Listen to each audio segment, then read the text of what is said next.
Yes, people, what's going on? Welcome back to the channel. Hope you guys are all doing well. I'm not. I'm absolutely gutted. It's a sad day for football. Raphael Varane has announced his retirement from football at the tender age of 31 years old. Absolutely incredible stuff. Raphael Varane has been one of the best defenders of his generation, winning countless trophies, including the Champions League, the World Cup, and of course, the League Cup and FA Cup at Manchester United. In his last serious stint of football, he joined Como, and unfortunately, he hasn't been able to stick around at Como because he suffered another knee injury. And we'll discuss kind of like Raphael Varane's one of the players, as is Rodri, who have come out and discussed kind of like the strenuous amount of games that players have at the moment, the fixture congestion, the pile up in fixtures, how draining it is on players' bodies and stuff like that. And these two players have suffered really serious injuries in the last month. One of them having to retire at 31, Rodri missing the whole season. I doubt we'll be hearing the end of their kind of complaints. Raphael Varane seemed like someone that wanted to kind of like protect the next generation of football as well, and maybe he'll kind of come back out and be quite outspoken about the amount of football there is. And Rodri's someone as well, and I imagine he'll be feeling quite frustrated about the injury.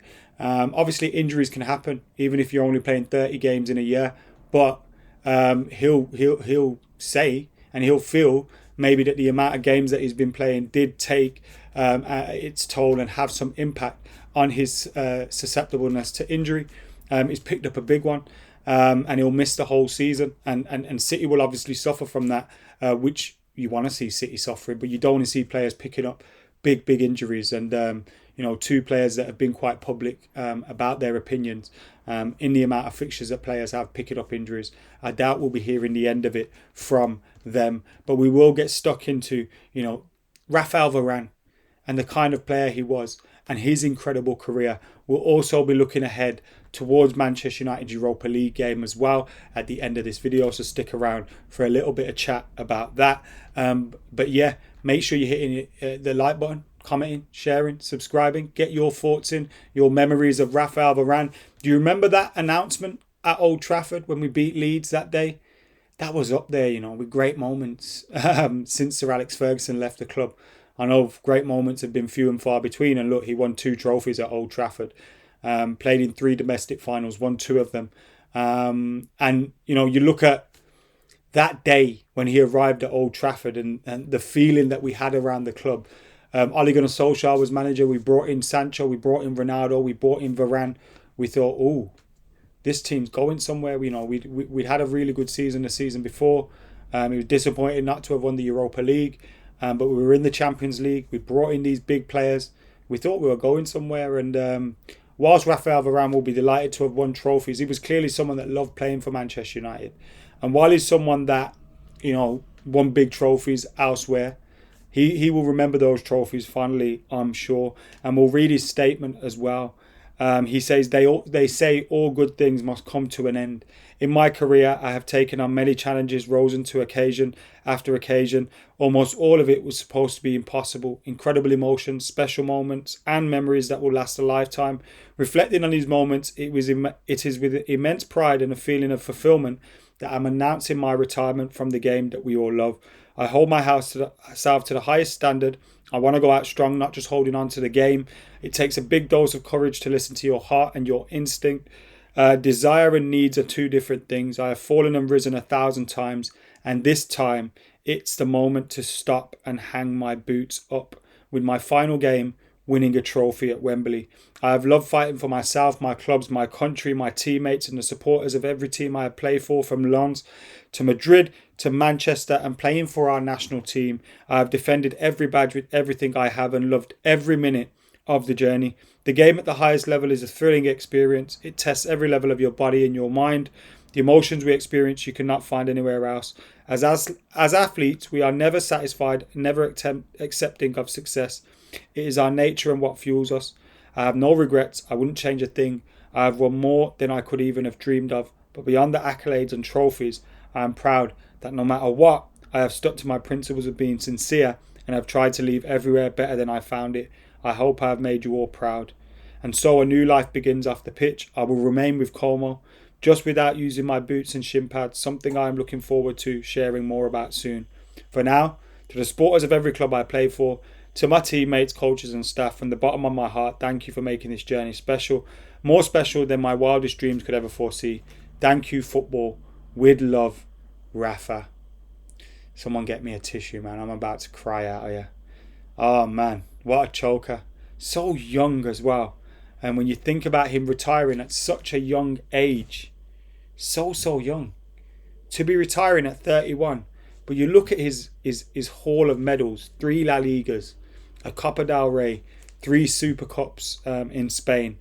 4 Champions Leagues, 3 UEFA Super Cups, 4 FIFA Club World Cups, the FA Cup at Manchester United, and the EFL Cup, as well as winning the World Cup and the Nations League for his country.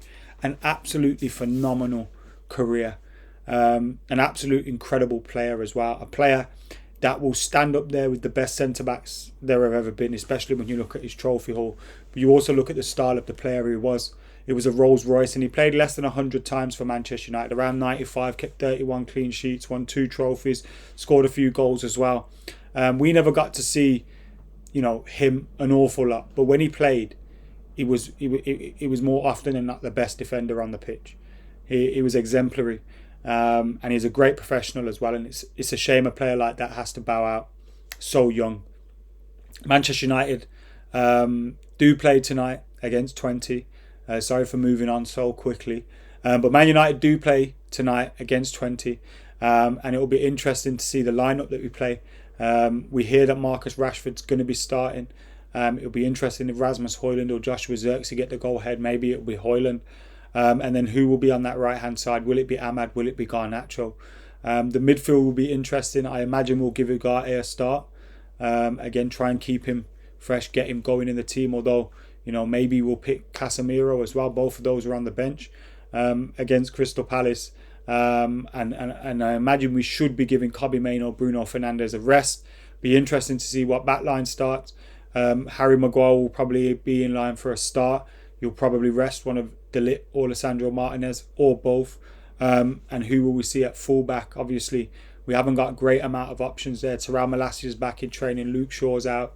Obviously, Harry Amas has been training with the first team as well. But, I imagine we'll probably see Mazraoui and Dalot have to go a few times in the next couple of weeks, back-to-back games, because, we've not got many options elsewhere unless Malacia gets back to fitness quickly. But yeah, it'd be interesting to see how we go on. Will by India get a start? If I was going to pick a team, I'd go Altay by India. I'd go Mazraoui, Dalot, Johnny Evans and Maguire. I'd go with, in the midfield, I want to see Ugarte start. You might as well start Casemiro as well, really. I think you need to give Bruno and Kobbie Mainoo a rest. So maybe you could start Christian Eriksen. Or if Mason Mount's available to start, I would like to see him start. So maybe go with Casemiro, Ugarte, Mason Mount.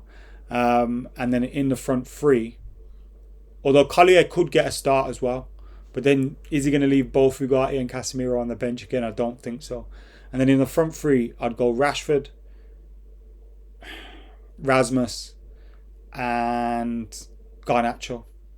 So that's the team I'd go with. Let us know who you'd go with. I'm going to be at the game tonight, so we'll have my reaction up to the game. Keep it locked for that. Like, comment, share, and subscribe. Until next time, I have been AdamMcKola, and I'm out of here. The score prediction, I'm not out of here yet because I'm going to give you a score prediction, so I don't know why I rushed through that. My score prediction is 2-0 to Manchester United. Rashford and Garnacho with the goals. Let us know your thoughts in the comments below. I've been AdamMcKola. I'm out of here.